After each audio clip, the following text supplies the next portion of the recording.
decide to join with another man's wife in adultery, you become one, together with who? With that man. But if you decided also, that's why I like the scripture. He said, when you join yourself unto God, you become one spirit with God. He didn't say one flesh. He didn't say one flesh. So anytime you go about joining yourself with another man or another lady, you are only uniting yourself to them. No wonder when a lot of people get into their real marriage, they have problems. You know why? The devil knows how to enforce so many husbands that you have all around town and say, look, you don't belong to this man alone. You belong to everybody. So all of them must share you. If you are unfortunate that one of those men you have slept with carries a spiritual problem in the kingdom of darkness, you become one with that man. If the man flies about in the night, what happens to that woman? It's not assistant. You have to, that lady has to fly together with the man. That's the way it works.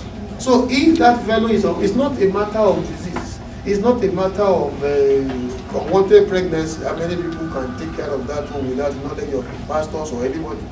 But what you have done to yourself will prevent the prayers of pastors to work for you. It will prevent any miracle from happening in your life. If there is any miracle happening in your life, I can tell you who is doing that miracle. It's not a miracle, it's a magic. Because God is not an author of confusion. As long as that life is not correct, if there is any miracle in that life, ask heaven. God, did you give that miracle to that fellow? God will tell you no. God won't do that. Because God is a righteous God. So that's all I want us to have at the back of our mind, that it is beyond STD, it is beyond unwanted pregnancy, it is beyond any other thing you can think of. It is spiritual affair. Monica, is there anything you want to add to that before I just want to add that because it is also spiritual, it is very difficult to divorce that. If you have sexual affair with somebody and you just think it's a physical thing, it's not. It's also spiritual. Because even when you get married, assuming you are in a congregation or a party and you are already married, the sexual act must have, maybe it has taken place 20 years ago. As soon as you see that man, the spirit come back, flashes on you. That is the spirit. You cannot forget. You may be able to, the Lord will forgive you if you confess. And the guilt may go away after some time.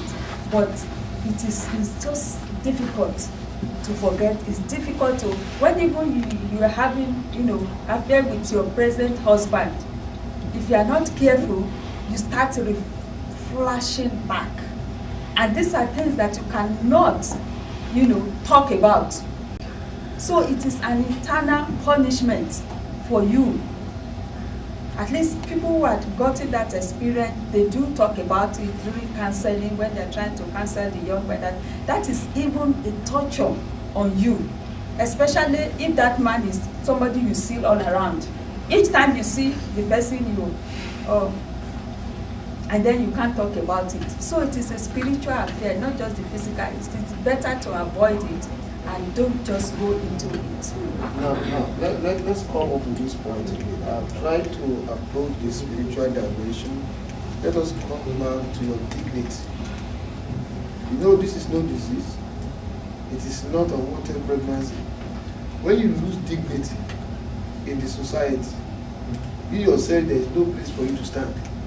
If you have allowed Mr. A and Mr. B to sleep with you, when they see you again, of course, you carry no respect anymore. As long as you are still covered up, you carry the aroma of there is a dignity that we are. There is a kind of respect we still give you. But the moment you have dropped your guard, they will go and tell their friends if you don't know. Let me tell you that very clearly. You go and tell your friend, I've been there. Don't worry, that's no problem. I know how already. There's nothing too much about it. She's not too good. And that when you are there, they may not talk, But by the time you get to the other one, and if you are unfortunate that one of those people they have told is the one you are eyeing, that okay, I love this guy. And if the man will not propose to you and you go and propose to him, you say, okay, don't worry.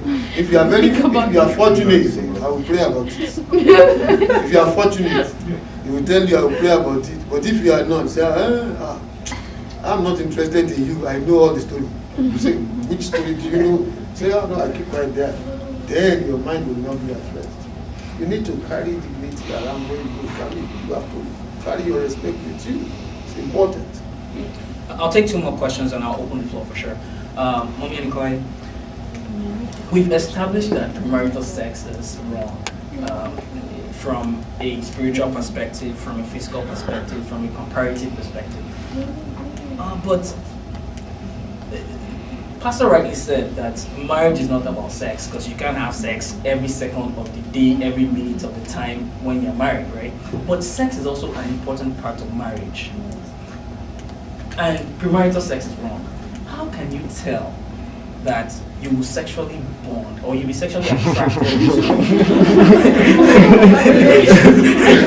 the person? To be honest with you, there's a case, this is actually extreme, but there's a case that I heard of. This guy was actually impotent and they got married and he knew he was impotent, but the lady didn't know until they got married and they had to So start. you want to try it out? No, I'm not saying we should try it out, but that's why it's straight talk. And Pastor will get a take on this. So how can you tell? But this is not a matter of impotence. Yes. I'm just talking about the sexual attraction, the sexual bonding. Yes. We did discuss all the characteristics, what you need to do before you get into marriage. And if those things aspects are taken care of, I think sexually you should be okay. Some might be higher than the other. Some the woman might be high or the man might be high. So if you have the same spirit and you are married and you believe not just for sex, as you groom each other, you'll be able to meet the standard. and this you might discover you don't even do in 2 or 3 days. You are tired. So, but it's very important. But actually, on a serious note now, after you must have seen the physical build up, you are attracted to her and so on. You should be able to meet the standard. Pastor, and if there's not, you can groom up. Okay. There are ways to groom up. Okay.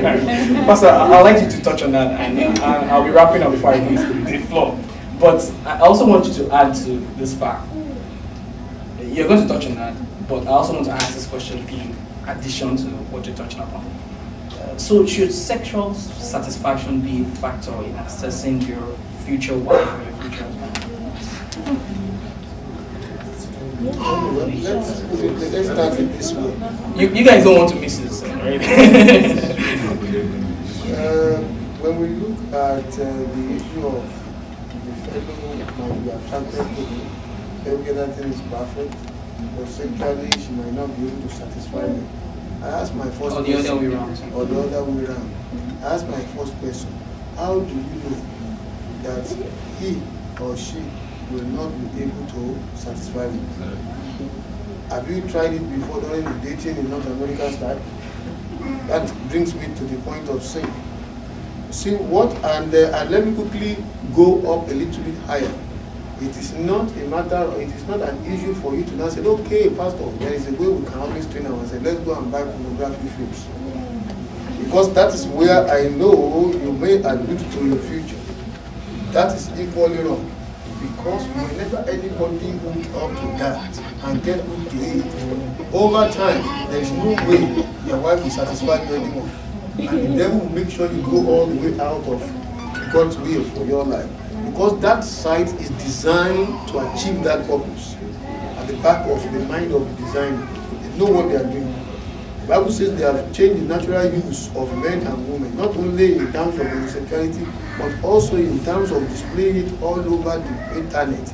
That is part of what the scripture is talking about. Now, let's go on to now say that she rightly says so. If you think this is what you want, I always tell my wife certain things, which